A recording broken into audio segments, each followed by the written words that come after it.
Okay. Welcome to the Tattoo Now. Actually, this is the Tattoo Now Business Roundtable show, I guess. Every Wednesday at 11 a.m., we meet virtually to talk about tattoo business and tech. I had a couple of people want to be on the podcast. So for April, we're scheduling panels and such. Last week, we did one that had a whole bunch of cool people. I haven't done this in a while. Um, Ryan, the tattoo science guy, was interested in hosting a panel, so I'm going to pass it off to him pretty soon. Just want to say these live streams are coming out thanks to Reinventing the Tattoo. So if you're a tattooer, you should go to reinventingthetattoo.com and then sign up to some of the courses. The Monday exercises are like art gym, like everyone's going to I don't go to the gym, but everyone talks about going to the gym. But you're all artists, you should be going to the art gym, right? Anyways. Reinventingthetattoo.com and then Tattoo Now. I still do computer geek stuff for tattooers, and that makes us able to do these things. Awesome. I'm going to pass it right off to you because this seems to be working. And thanks, Ryan, for putting together a panel. Makes my job a little easier for this Wednesday. Yeah. Also, it's worth noting you're literally fresh out of the hospital. Fresh out of the hospital. Forgive the blurry background and yeah, that's how my brain is working right now. Yeah, they thought I died. I didn't, so that's cool. Every day. Yeah, congratulations on not dying. Thank you, Paul. Yeah, I'm just so excited about it. Like the dying part's easy. It's the next few minutes where you're like, oh god, I feel like I've been hit by a truck that you got to deal with. So okay, so rough introduction. I think we just introduced ourselves again, panelists. I don't know. But my name's Ryan. I do tattoo science out of Portland, Oregon. I've been tattooing like 25 years. And I became an industry expert against my will because everyone just said I knew a lot, so I should start talking about it. And so since then, I've been reaching out and trying to contact people to get their opinions. And then at the end, kind of giving whatever I think is viable scientific evidence, 2 or 4 or against or whatever, to figure stuff out. So today's panelists, sorry, my memory is a little bit bad. They thought I had an aneurysm blow in my brain yesterday. So that's why my memory is just a little bit groggy. But if you guys want to introduce yourselves and we can start talking about this wicked, wild, as Gabe would say, wicked topic that we got to talk about today. Awesome. I'll go first. I'm Sandy McAndrew. I have been tattooing for 18 years in British Columbia, Canada, and I work with Guy Aitchison for Reinventing the Tattoo. I guess that would be me next. Hi, I'm Paul, a tattooer from a little village which is exactly the middle of nowhere, but it's near Birmingham in the UK, and I'm an expert on absolutely nothing. But I do tattoos. Oh, that's great, dude. So what's that? Did we have 3? Yeah, Marvin. Marvin. Oh, hey, Marvin. There we go. Marvin Moskowitz from the Moskowitz tattoo family, which included my grandfather, my 2 uncles, my dad, and sadly, I'm the last guy standing, as they say. I just reached 70 years old, and I listen to everybody now instead of giving my expert opinion. That's great. Yeah, I heard about Marvin for like when I started. This is cool to actually like virtually meet you. I was like, just for a moment, we'll just break stream here to give yeah, I know. Nah, that's amazing, Marvin. Thank you so much for coming. Crazy. My earliest recollection of tattoo studios is when my father Walter and my uncle Barry Stan used to take me to the Bowery when I was 5, 6, 7 years old to hang out for the day because my mother had enough of me already. That's that. So yeah, I know we've got to talk about something, but like I think that there should just be a podcast of you regaling us with stories of how it used to be, to remind people that it's a little bit different now. And sometimes that's good, sometimes it's bad.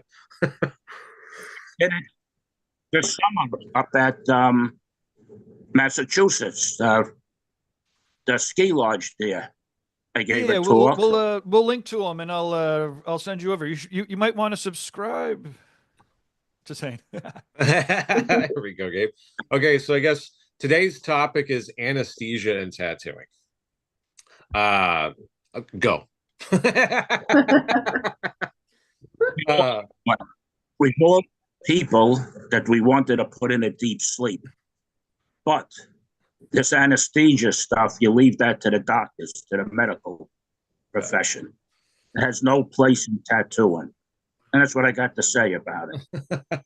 Hey, there we go. Yeah, did you see the cost on this as well? Like how much they're charging? I think I'd seen it's exclusionary for only like people who have the money, but it's like tens of thousands or sometimes hundreds of thousands of dollars for the experience. Yeah. I understand it's just people that are they want a full body suit overnight. Yeah. Apparently. Yeah. Yeah, I feel like I mean, I really enjoy the time that I get to spend being tattooed and connecting with my artists and like chatting and there's a really cool meditative thing that I like to go into while I'm getting tattooed, and I can speak to my body and like connect to my body and to the people that are around me. And then you end up feeling like you got to overcome something at the end.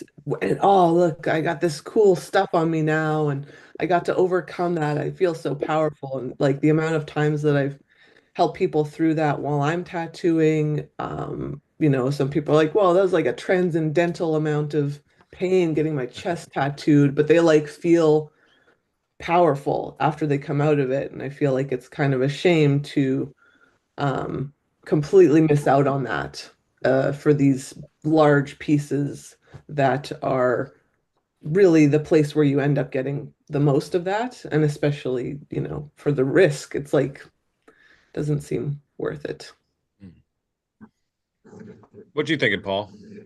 Well, personally, my understanding of how anesthesia works is that there is a person's job is to keep you hovering just above death while somebody operates on you. So personally, certainly the last couple of operations that I've needed to have, my first question to my surgeon was, can I get this done under local anesthesia? And if the answer was yes, then I've done it. So the last couple of times I've gone under a knife, I've been awake, because I would rather not take that risk, even if somebody's going to cut my groin open and put my insides back in the order that they were supposed to be in.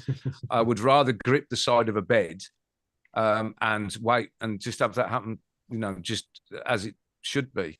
And I don't know why anybody would take that risk for a tattoo. And I think it's also missing the point of getting a tattoo and the journey, and that a bodysuit is done one or two tattoos at a time, one piece. You add to it, and that whole thing is, to me, like that a bodysuit is a collage. It's a collage of stories and parts of your life that are done. Some of the stories are good, some of the stories are bad. I mean, isn't that the point? Isn't the journey already the destination? I think if you're getting a huge piece and you just I want to look covered immediately, so I'll have anesthesia to get through it, I think you're missing the point of having a lot of tattoos. That's not really what it's about. You're getting it like you're buying something from a chain store, like a t-shirt. That's not what it's about, If I could just hop in, everyone often will talk about how the experience of the tattoo is a part of the essence of it, right? And so, and we know this, right? I mean, I was at a convention, a slamming convention this last weekend, right? And the waiter across the street, he had this awesome tattoo on the inside of his arm. Hey, that's an awesome tattoo. All he talked about was the healing process. Right? And I didn't know it was a bad heal. I had no idea, but he was talking about the experience that he had with the artist about the healing process. I'm like, that's a slam in black and gray owl, man. I don't give a fuck about the white irritating, but and with Guy, like, again, there's so much about that experience of getting tattooed by an awesome tattooer, right? If you're getting tattooed by a fucktard, like that experience is bad. That's not a good, right? But the positive, life-changing experiences that are possible with tattooing, like you just, like, not only are you risking death, but don't you miss it? Like you're taking out that whole part of the tattoo. Yeah, maybe we're just skirting around what everyone's thinking is that, you know, there's a little bit more to this, and if you're not willing to go through it, it seems like you're just trying to prop up yourself with some street cred so that people think you look cool, rather Mhm. than actually doing what you need to do to get it. It's like winning the lottery and buying a Maserati. I don't know if that's a good car or not, but it's the first one that came to my damaged brain this morning, right? Is it no different than those guys that go out and buy those like pull-on tattoo sleeves for when they go to the big rock show, you know, and I want to look kind of, I mean, is that not the same thing?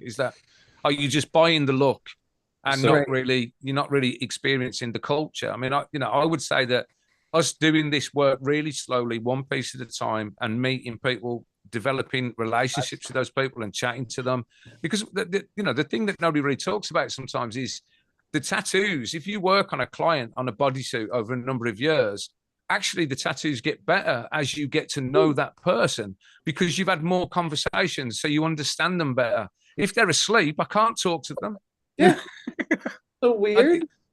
And I think that is part of a culture of tattooing that I think we should hang on to, that this is the way tattooing is done. If, you know, let's be honest, if you need all that anesthesia to get it, well, maybe you're not supposed to get tattoos. Maybe just a little bit too much of a wimp. Maybe you shouldn't be doing it. I mean, come on. Like, Right. And then what kind of street cred do you end up getting if they're like, wow, look at that back piece. Yeah, I was asleep the whole time. I just had to wake up and deal with like massive amount of healing all of a sudden. That I can also not imagine. Whew.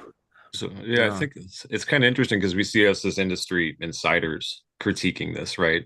I wonder what the average person would think. Like, do they care? Like, while we're being like, oh, dude, what the heck, you know? Because we all have something in the game in this.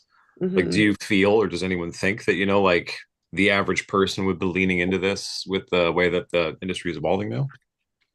I mean, people that I've talked to, like tattoo clients that have mentioned it because they've seen stuff, or I'm, you know, the day that we found out that that guy passed away because of it, I mentioned it because I was tattooing somebody, and nobody that I've tattooed so far has been like, yeah, I'd really like to do that. They're all just like, what are you doing? Like, I can get tattooed. I feel so badass after I get tattooed. So like, what? I haven't met anybody that has been like, I'm on board with this personally. no, I mean, we don't get anybody asking about it, but that's because even something like Bactine is illegal in the UK. We can't even use that here. So any kind of, no, like the most over-the-counter lidocaine that you can get is 0.02%, which is the stuff they use for babies for putting on the gums when they're teething. We can't use any painkilling at all. So nobody asks about it, and everybody just sits down, shuts up, and gets tattooed. Which is great for me, you know. I don't want a bunch of doctors around me while I'm trying to make art. I mean, a bunch of machines beeping, and just my battery running out on my machine beeping annoys me enough. And then You know, imagine that heart monitors and pipes everywhere. Like, it's just going to get in the way of all the stuff. And then how do you deal with the fact that there's like a dead weight body there? You'd have to have other people like helping you move. Otherwise, you gotta like, you got your gloves on and you're just like, I'm gonna move this part. Like, it just sounds like it makes it so much more complicated. Yeah, I just to me, it just seems like the most ridiculous thing to do. You know, to be honest with you, just why? You know, just get them the good old fashioned way. Died. It's like, well, shouldn't that just not be an option anymore?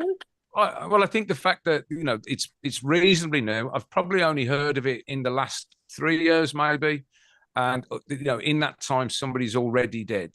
Yeah. I think. Well, there's your answer. It's not something we should be getting involved in, you know. And but correct me if I'm wrong, but I think the guy died before the tattooing started, right? He died. I don't think. That's what I heard. Somebody said to me the tattooing process hadn't even started. He died as they were putting him under, because it's that dangerous to be put to sleep, you know. So maybe the question is, would you tattoo somebody under anesthesia for $30,000? Not a chance. Not a chance. Awesome. Not even if I needed the money, I wouldn't take that risk. No. Then there's like the possibility of a person who dies under because you said yes to that. Will be responsible, legally responsible, charged with murder. The guy died. Yeah. Under anesthesia. You're the boss. You're the guy in charge. Yeah. I mean, Cool. if you're not, you're going to be accessory, aren't you? Something like that. There's going to be something that comes with you. You were there in the room when the guy died. You were I'm part sure of the they process. sign off, right? I mean, that's the anesthesia. That's why the anesthesiologist gets their You know big what? bucks. You can sign off. It's just like they sign the permissions sheets and you take their license down. Most lawyers that I've talked to, my family, outside my family, most whatever, it don't hold up in court, that paper, if you get sued. Yeah.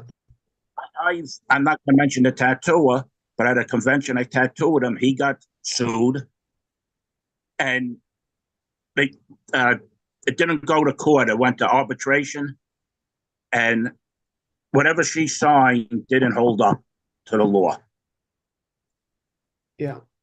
I've heard that as well. I don't know about American law, but certainly in the UK, there's a lot of things that you can't give consent for. Like you're not allowed to, because I couldn't consent for somebody to euthanize me. You know, Yeah, you like can't consent to die.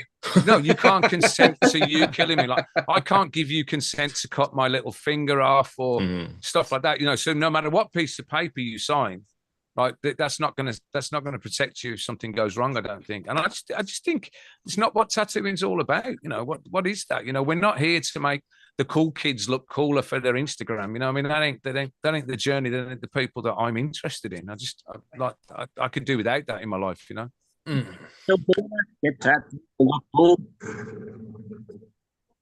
Sorry, I didn't catch that. I mean, people still get tattooed to look cool. I mean, yeah, when I first started getting tattooed, which my father made me wait till I was 18, and if I got any more, I had to get the fuck out of the house. But that was my father. When I got tattooed, boy, look at me. Man, I was all puffed up, adrenaline, you know. But do people still do that? Yeah, I think at the end of the day, tattoos are cool. They're a cool thing to get, no matter what kind of art you get. That's what we all want. You know, we don't get them for some great existential dread or anything like that. We get them because they look badass. You know what I mean? I mean that's that's what we want. But you know, there's also you've got to buy the ticket, take the ride, right? You know, like it's like I want to get a tattoo on my arm. Well, it's going to suck. It's going to hurt. I'm going to use needles. It's like, okay, have at it. It shouldn't be, oh, I know I can't take that. You have to put me to sleep. I don't want to feel it. I don't want to sense anything. I'd argue that you're dead inside if you're doing that sort of stuff. If you don't want to feel what you're going through, then you're not feeling anything in the world, you know, at the expense of looking like the one hippie in the room here. You know, I'm sorry. No, I agree. It's like if you're able to overcome your body, overcome your mind, really, it's even less of your body and just more of your mind. Right. To make it through the process, it's like something that's a valuable lesson to take into the rest of your life. Yeah, I'd argue that we're all getting tattoos because we're figuring stuff out about ourselves. You know, we're pushing the limits of what we do. You know, we've all had. Everybody, I'm sure everybody here has had a tattoo that you're like, man, this might be too far, right? Like for me, it was my ribcage tattoo was one of the most brutal experiences of my life, but it's finished. You know, but there were times when I wasn't sure. But we're figuring that out for ourselves. Like, would I have had anesthesia for any of it? No, it wasn't. I didn't even have any back pain. You know that. Like, I don't need that stuff. I'll get through it, and I'll scream and moan and cry. That's the whole point, right? One thing that I heard of before I got my chest and throat started, because I was going to be getting them from Guy and Marcus. They worked on me together at once. And so I was like, well, this is either going to be like really chill or like really fucking intense.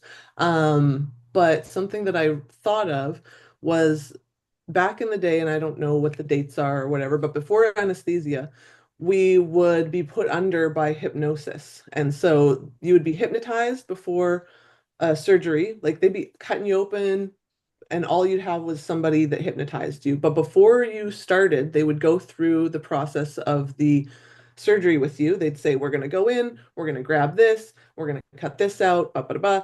And then they'd hypnotize you and you'd go under. And the only time that people would wake up prematurely was if something changed within the process of the surgery.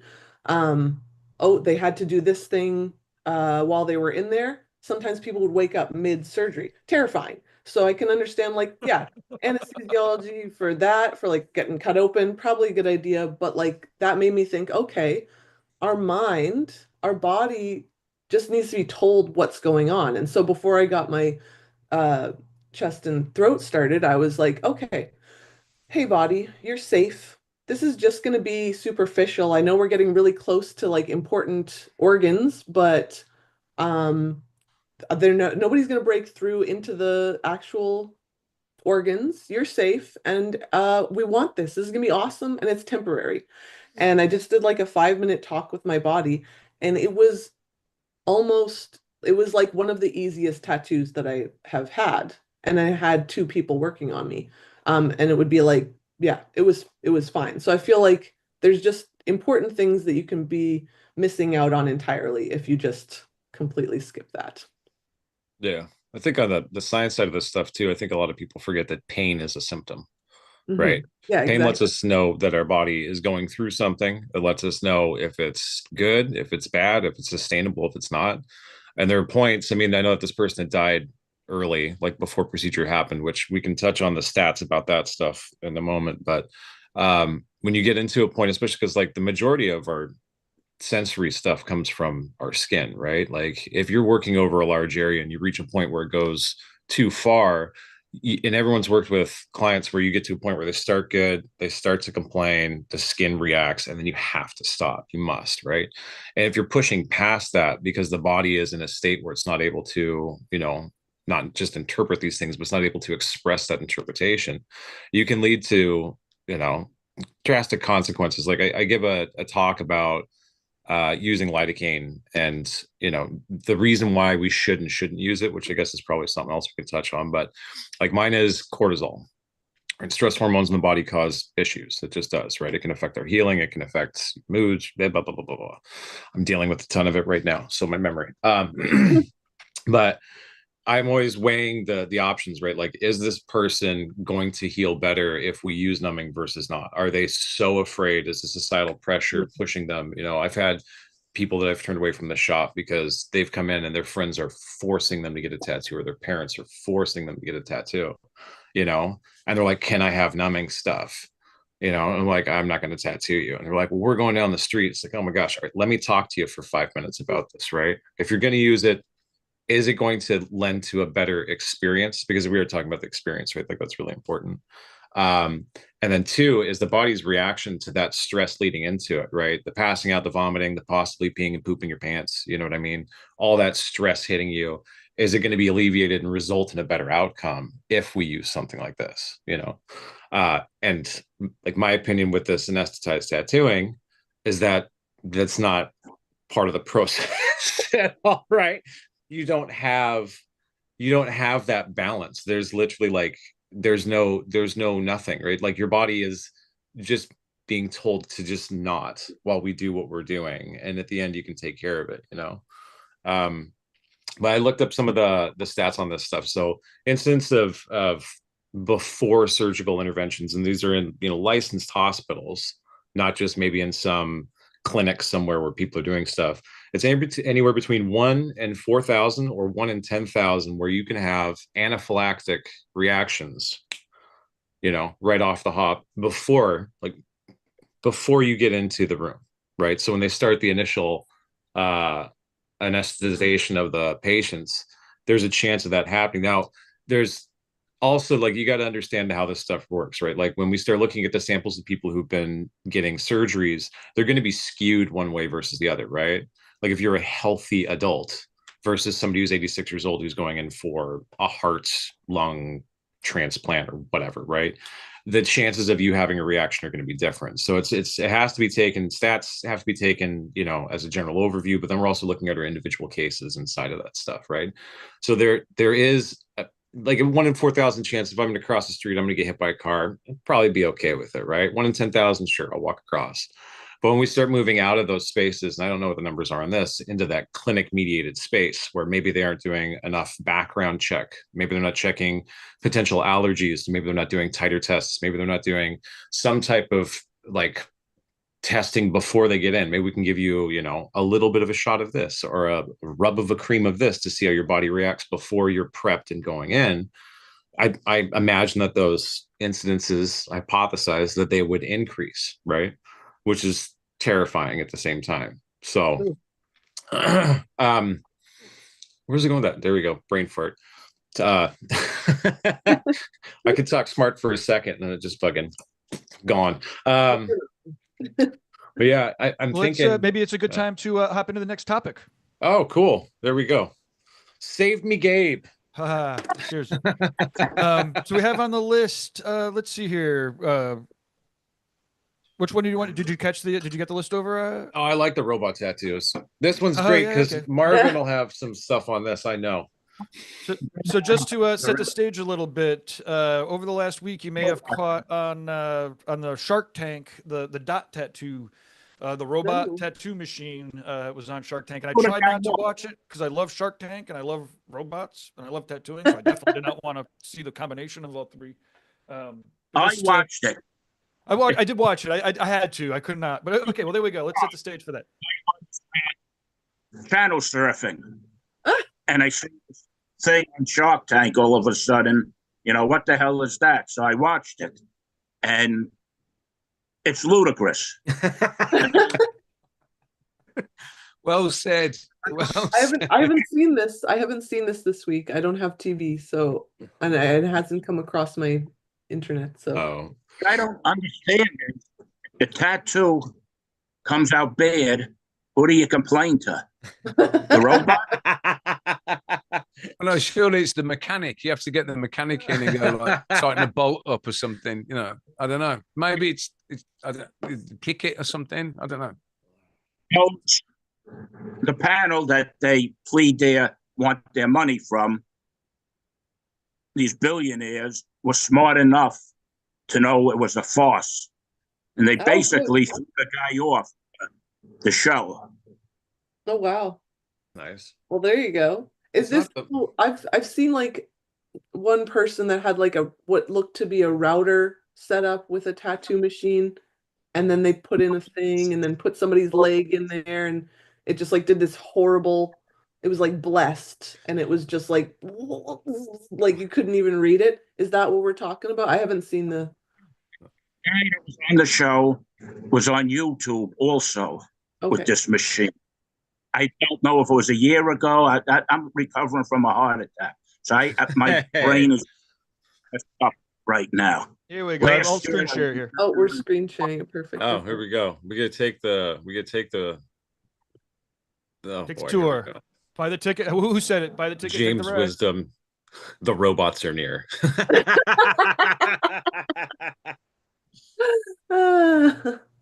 Now, one of the sharks was getting tattooed by Arlo and talking about his, $70,000 collection of, super high-end tattoos, right?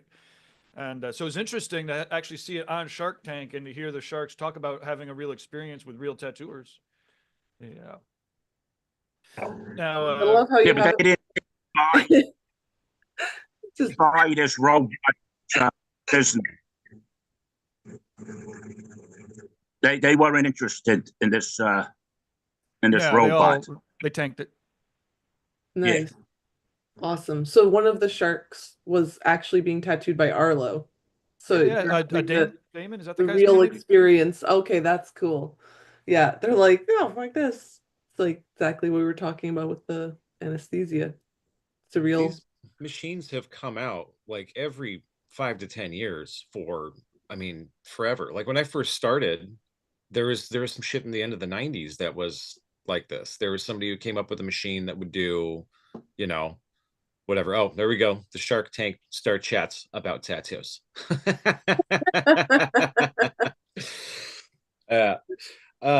But yeah, there's been people have been trying to automate this process to do something with it for years, and it's just ignorant, like first off, skin isn't like painting a wall. No. There's, a level of precision to try and like permeate into the dermis at the correct layers, which the skin is highly inconsistent when you look at it underneath slides, is wild, right? There's a certain type of stretch that has to be done that, that I believe that they weren't even applying correctly off of this, that goes with like incision lines or like tension lines, crisis lines on the side of the body to make sure you're getting, all of the elastin and collagen fibers stretched the right way. And then, there's force feedback that's coming off of this, which everyone knows is where you get the feel of when you're doing something, right? You can kind of tell. And then the visual aspect of this, which I know is not programmed into it, that you can see, you can see the response of the skin to actually know if you're doing it correct. I mean, like I teach a whole class about, skin conditioning and stuff, which is funny, but this is, people have tried it for years. And I've noticed a lot of the old guys I know are just like, this is the one thing that we can't automate. It's fine. You can automate everything else. We can automate secretaries. We can automate, mechanics. We can automate everything. You can't do a tattoo with a machine, at least not now, Well, what's the point? What is the point? Why would we need to do that? It's just like there's things that make sense for robots to do. And, just like we were talking about AI before we went live, and like they figured out how to make it so that AI and robots can figure out, they look at a fire from above and a wildfire, and they can figure out the most efficient way to make sure that they're sending water to the right places and sending humans to the right places, and they can put out a wildfire way more efficiently. It's like, that makes sense. Get the robots and the AI on that. But like, why would you come for art and things where there's a person to person experience that happens? That's like half of at least the point. It's a tool, right? Yeah. And I compare AI to like the birth of the internet. Like you can think about how amazing that it could be if we had the internet, freedom of information, we could exchange things so quickly. And like the fucking like 80% of and I don't know, this is just a made up stat. I know it's the majority of the internet now is just porn. So it's like the human condition, that we have the ability to do something good, and then it just turns into something that's self-serving, or for profit. Yeah. So I imagine this is just another one of those things. We could make money off of everyone else's licensed designs. So then it's like my question then would be like, okay, if you're licensing the design from an artist and the machine is putting it on someone's body, who owns the art? Are we even removing that from the person who gets the tattoo? Now, have you become property of AI? Like, right. I don't know. It's terrifying. People have to like sign get their tattoo artist to sign something if they're on TV with a tattoo or something like this. Yeah, What? dude. The philosophical consequences of this stuff is like, I see Paul nodding his head a lot. Hey. Well, I'm gonna make maybe a weird comparison, right? But when I looked at AI and I asked the same question, why is it coming for the art first? And there's a phrase that I read where if you want to destroy a people's culture and a people, you steal their art and their history. There were a set of people in Germany during the second major disagreement that we had that stole art all across Europe for exactly that reason, that if you want to remove the person's culture, you remove their art. So I'm very suspicious that tattooing or art generally is being attacked by AI. And I find that very interesting. You'll have to excuse me if you can hear any background noise. I am actually sitting in the studio while the guys the AI filters out the background noise. Perfect. Yeah, the AI probably filters me out as well. Okay. I've got my tinfoil hat on now, Paul. Let's keep talking about this. Looked away for 2 seconds. That's just, I was like, we can go. I'm a bit tinfoil hat with it, man. I mean, I look at it and go, why is AI doing all these things? I'm told by these experts that they can, a couple of years from now, they'll grow iPhones on trees, they'll cure all these diseases. So why is it trying to figure out how to draw hands? Yeah.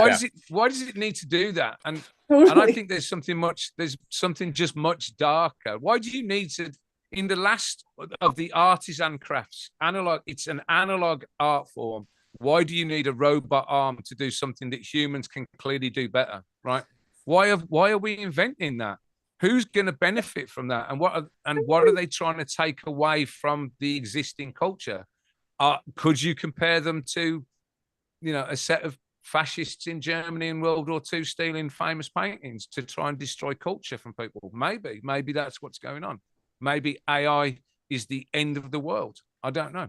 Me, I don't like it. I just ignore it, and hope it goes away. Some guy is inventing something that thinks he's going to make $1 billion off of. Has nothing to do with tattooing, basically. Has nothing to do with art. He thinks he's going to make all this money from it. Yeah, that's exactly it. Somebody said to me, my favorite quote about AI is that AI should do the tedious stuff for creative people, but it's currently doing the creative stuff for tedious people. And that's the problem with AI. Yeah, that's great. Yeah. God, it's so much more amazing to hear when you say it with an accent like that. That's fantastic. And the funny thing is, you guys are the only people in the world that think this accent is nice. This is the second most hated accent in the UK. So I appreciate it. Thank you. That's fantastic. Yes. Wait, there's different accents in the UK? Oh, geez. Yeah. Every 6 miles, the accent changes. Yeah. That's so funny.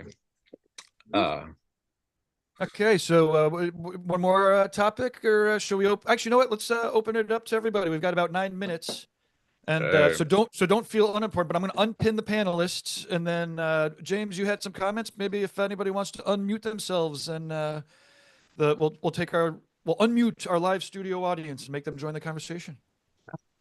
Awesome. Well, I really appreciate all the perspectives that everyone brings is bringing here. As I'm really trying to sort of get a grasp on like what is the value of like what we do, like what's the real the value proposition, like I do think there's problems with sort of this earning it kind of mentality, but I like Paul's journey idea as an ethical stance here, and tattoos are cool. The problem is if you are getting them to conform to a particular fad that's happening, that's very like, that's going to change. But your tattoos are going to be, much more difficult to alter. So, yeah, I think it's the reasons for why people get them, right, are like, they have to be the most particular. But again, it becomes this universalizing statement of like, I'm within this tattoo. I think the other topic that we talked about, the tattoo robot, I do think that these subjects are analogous, right? Like they represent radical change to the process. Now, like the tattooer of the future is probably going to be the one pushes the button.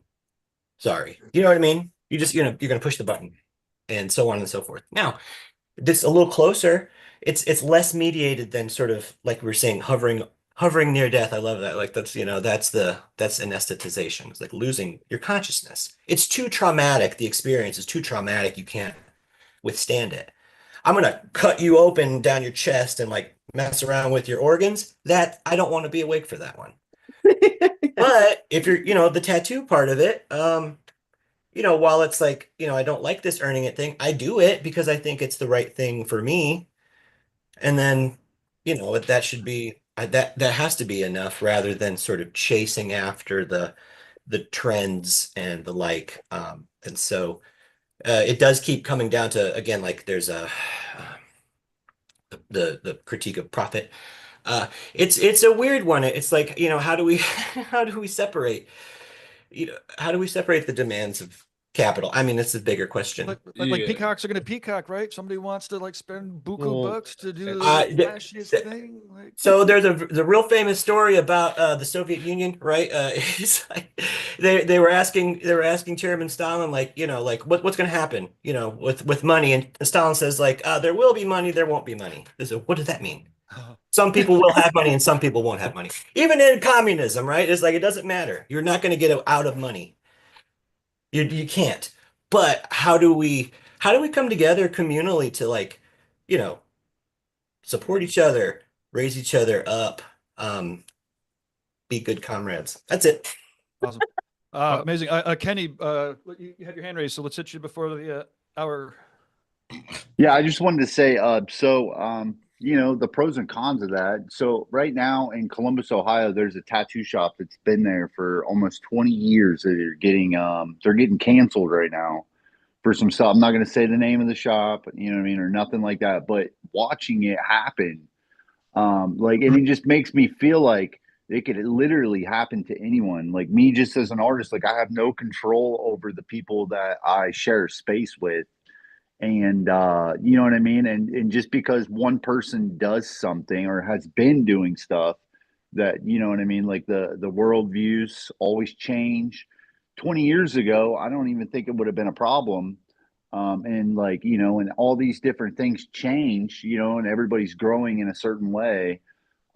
Like we actually just interviewed one of the artists that they're trying to leave because like the name of that shop is just getting drugged through the mud. And it's for some shit it is fucked up, you know what I mean? But like a robotic experience like that, like you would have no risk of having to go through that as a client because like not everybody's fucking a perfect human being, you know what I mean? So um looking through the eyes of these comments of their experiences for it, honestly, a robot might have given them a better experience, you know what I mean? Or they could have came and got an experience for me, but Nice. you know what I'm saying? That's But that's it's kind just of it, somebody right? that's Like the behind it robots. though, right? Yeah, it's not like the robot's just like the one that owns the shop and is like, oh, welcome, beep boop beep boop. And I'm gonna set you up that like they have to talk to an artist that's gonna like draw up the tattoo, true. presumably Yeah, at the this risk point. on that is probably a little bit better than going to an anesthetized tattoo setting. You Yeah. know what I mean? Right. We But if can we're start talking about gauging them here robots, with risk. but what if we're talking Yeah. about robots that put in the perfect, like, the robot as it's poking the hole is putting in the perfect amount of topical so that it's not risking anything. You're not, you know, um, but and that's what I was kind of saying with all of this stuff. Like the AI is certainly going to replace, like people talk about like AI is never going to be smarter than a human being. I'm like, I know a lot of human beings that are fucking dumb as rocks, and I know the AI is already smarter than that, right? So like, what are we talking about? Like the best people, right? Like can it beat you at chess? Well, now it could beat us at chess, but not go, or now it could beat go, but not like real true. Like, but the main, I don't know. I forgot where I was going with that.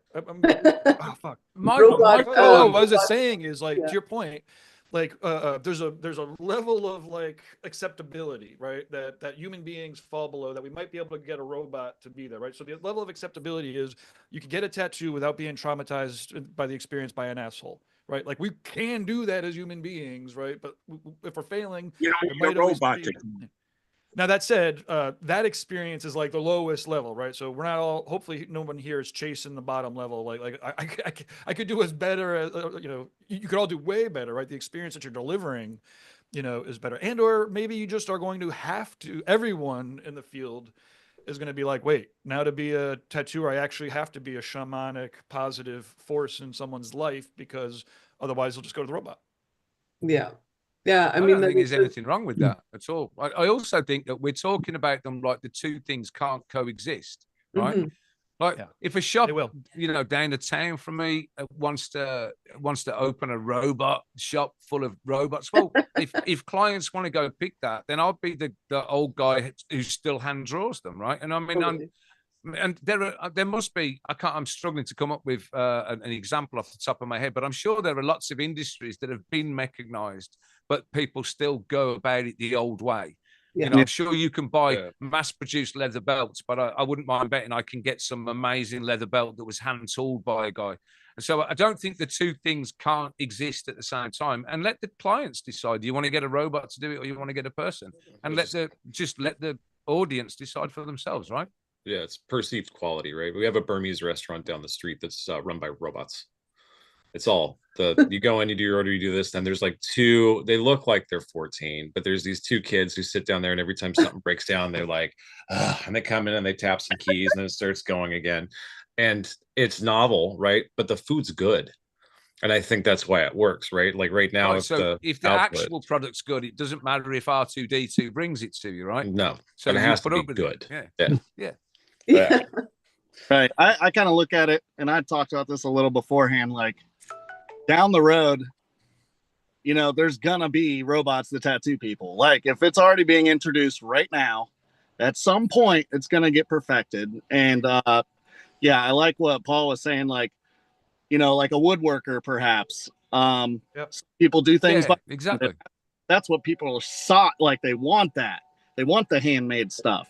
There's a million companies that build things mechanically, you know, and people still want the more expensive thing. I think all in all, it's going to make in-person tattooing more sought after and more expensive. The more that they implement these robotics, it's just like me with a tablet. Like I like to draw things on paper. I love that. It took a lot of effort from multiple people to be like, dude, you need Procreate. It's good. And like, I finally went to Procreate, and it did. It made my job so much easier. But technology is changing regardless if we want it to or not. You know, like, how do we become more sought after than the technology? We just stay authentic. Well, we also need to cut our numbers, right? When you start looking at the people who are, like, if we go with how many tattooers that we have versus how many robots, if there's going to be a paradigm shift, that means we're going to have to call the industry to level it up, right? Well, I'd argue that I think the robots will call the industry, Yeah, exactly. because they will replace the kind of bottom part of the industry. That's what I intended to say. Yeah. I was thinking about an example that I was trying to make. Like, so the one thing that I can think of, the guitar industry. Most guitars these days are CNC'd. They just cut out, and there's, you know, like your average guitar that's $500. You probably got an hour spent on it, right? But I can do that, or I can go to Gibson in Nashville, and I can have the custom shop make me a guitar from scratch, which is with a master builder and, you know, master craftsman, and he'll take exactly what I want and build this beautiful guitar. But it's going to cost me, you know, 30 grand, right? Well, I know where I'm going to go. If I've got the money, then that's what I'm going to do. So does the robot actually, without wanting to, does that actually make us the master craftsman? Because and everybody else is just equivalent to a robot. I mean, I'm not saying I'm a master craftsman. I'm trying to get. You're a master craftsman, Paul. Behave. But you know what in I mean? my humble opinion, what do I know? I don't tattoo. Yeah. But you know what I mean? I think if robots are doing, you know, walk-ins and street shop work, then when that person goes in, they go, no, I want to get a full Japanese back piece. Do they then go and research somebody that specializes in that and sit with a human? Or they go to a robot. I'd love the robot to do my consultations for me. I'd like some like dustbin on wheels that comes out and says, no, that's a bad idea. You can have whatever Paul gives you. And I think that'd be great. You know? Well, we can make that happen. But hey, yeah, awesome. Thank you so much for the conversation, everybody. We are at the top of the hour, and as Paul would remind us, you always want to leave the audience wanting more. So we're cutting it off short, and thanks again. We'll catch up again next Wednesday, 11 a.m. If you don't get reminders, you could go to longevity.tattonow.com, sign up, tell us what's wrong. We'll remind you about this, and then I think it also offers a one-on-one. Anyways, buy shit from everybody here. Search them. We'll talk soon. Thanks, everybody. Thanks, Gabe. Thanks, everybody. Thanks, guys.